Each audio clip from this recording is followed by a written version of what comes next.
The alchemist ಇದು 1988ರಲ್ಲಿ ಪ್ರಕಟವಾದ ವಿಶ್ವಪ್ರಸಿದ್ಧ ತಾತ್ವಿಕ ಕಾದಂಬರಿ. ಬ್ರೆಜಿಲ್ನ ಖ್ಯಾತ ಲೇಖಕರಾದ ಪಾಲೋ ಕೊಯ್ಲಾ ಇದನ್ನು ಬರೆದಿದ್ದಾರೆ. ಮೊದಲು ಇದು ಪೋರ್ಚುಗೀಸ್ ಭಾಷೆಯಲ್ಲಿ ಪ್ರಕಟವಾದ ಈ ಕೃತಿ ನಂತರ ಅನೇಕ ಭಾಷೆಗಳಲ್ಲಿ ಅನುವಾದಗೊಂಡು ಜಗತ್ತಿನಾದ್ಯಂತ ಅಪಾರ ಜನಪ್ರಿಯತೆ ಗಳಿಸಿತು. 65ಕ್ಕೂ ಹೆಚ್ಚು ಭಾಷೆಗಳಲ್ಲಿ ಲಭ್ಯವಿರುವ ಈ ಕೃತಿ ಆಧುನಿಕ ಸಾಹಿತ್ಯದ ಅತ್ಯಂತ ಪ್ರಭಾವಶಾಲಿ ಪುಸ್ತಕಗಳಲ್ಲಿ ಒಂದಾಗಿದೆ. ಇಲ್ಲಿ ಕಥೆಯ ಮುಖ್ಯ ಸಾರಾಂಶ, ಕಥೆಯ ನಾಯಕ ಸ್ಯಾಂಟಿಯಾಗೋ ಎಂಬ ಯುವ ಕುರಿ ಕಾಯುವ ಕುರುಬ ಸ್ಪೇನ್ನ ಅಂಡಾಲೂಸಿಯಾ ಪ್ರದೇಶದಲ್ಲಿ ಊರ ಹೊರಗೆ ಹಾಳು ಬಿದ್ದ ಚರ್ಚ್ ಹತ್ತಿರ ತನ್ನ ಕುರಿಗಳೊಂದಿಗೆ ಸರಳ ಜೀವನ ನಡೆಸುತ್ತಿರುವ ಇವನಿಗೆ ಒಂದೇ ಕನಸು ಮತ್ತೆ ಮತ್ತೆ ಬೀಳುತ್ತಿತ್ತು. ಈಜಿಪ್ಟ್ನ ಪಿರಾಮಿಡ್ಗಳ ಬಳಿ ಖಜಾನೆ ಇದೆ ಎಂದು ಆ ಕನಸಲ್ಲಿ ನೋಡಿದನು. ಆ ಕನಸಿನ ಅರ್ಥ ತಿಳಿಯಲು ಅವನು ಒಬ್ಬ ಜ್ಯೋತಿಷ್ಯ ಹೇಳುವ ವೃದ್ಧನನ್ನು ಭೇಟಿ ಮಾಡುತ್ತಾನೆ. ಆ ವೃದ್ಧನು ಅವನಿಗೆ ಪರ್ಸನಲ್ ಲೆಜೆಂಡಾ ಅಂದರೆ ವೈಯಕ್ತಿಕ ವಿಧಿ ಎಂಬ ಮಹತ್ವದ ತತ್ವವನ್ನು ತಿಳಿಸುತ್ತಾನೆ. ಈ ತತ್ವ ಪ್ರತಿಯೊಬ್ಬರೂ ತಮ್ಮ ಜೀವನದಲ್ಲಿ ಸಾಧಿಸಬೇಕಾದ ಗುರಿ ಇರುತ್ತದೆ. ಆ ಗುರಿಯನ್ನು ಸಾಧಿಸಲು ಇಡೀ ಬ್ರಹ್ಮಾಂಡವೇ ನಮ್ಮೊಂದಿಗೆ ಸಹಕರಿಸುತ್ತದೆ ಎಂಬ ಸಂದೇಶವನ್ನು ಅವನು ನೀಡುತ್ತಾನೆ. ತನ್ನ ಕುರಿಗಳನ್ನು ಮಾರಿ ಸ್ಯಾಂಟಿಯಾಗೋ ತನ್ನ ಕನಸಾದ ಈಜಿಪ್ಟ್ನತ್ತ ಹೋಗಲು ತಯಾರಾಗುತ್ತಾನೆ. ಮೊದಲು ಅವನು ಆಫ್ರಿಕಾದತ್ತ ಪ್ರಯಾಣ ಆರಂಭಿಸುತ್ತಾನೆ.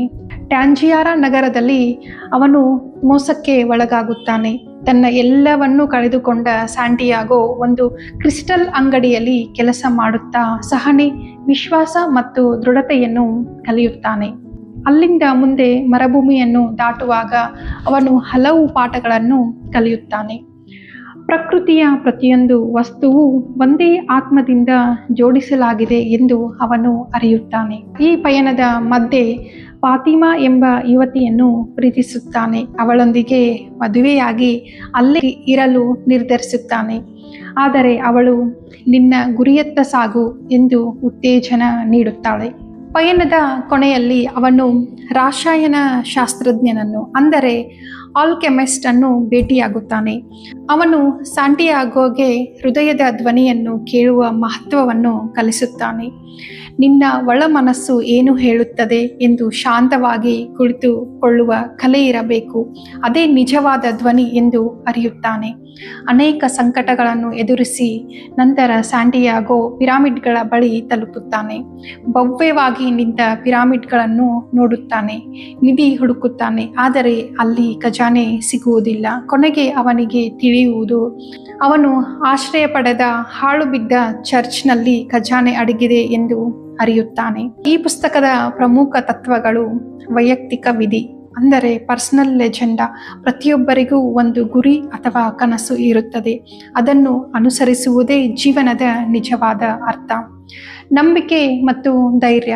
ಸಂಕಟಗಳು ಬಂದರೂ ಹಿಂತಿರುಗದೆ ಮುಂದೆ ಸಾಗುವ ಧೈರ್ಯವೇ ಯಶಸ್ವಿನ ಕೀಲಿಕೈ ಎಂದು. ಆತ್ಮ ಸಾಕ್ಷಾತ್ಕಾರ. ಹೊರಗಿನ ಸಂಪತ್ತಿಗಿಂತ ಒಳಗಿನ ಜಾಗೃತಿ ಮಹತ್ವದ್ದು ಎಂದು. ಕೊನೆಯದಾಗಿ ಬ್ರಹ್ಮಾಂಡದ ಸಹಕಾರ ಅಂದರೆ ನಾವು ನಿಜವಾಗಿ ಏನನ್ನಾದರೂ ಬಯಸಿದರೆ ವಿಶ್ವವೇ ನಮ್ಮ ಪರವಾಗಿ ನಿಲ್ಲುತ್ತದೆ ಆ ಗುರಿ ಸಾಧನೆಗೆ. ಇದೊಂದು ಅದ್ಭುತವಾದ ಪುಸ್ತಕ. ಇಲ್ಲಿಯವರೆಗೂ 3 ರಿಂದ 4 ಬಾರಿ ಓದಿದ್ದೇನೆ ಈ ಪುಸ್ತಕವನ್ನು.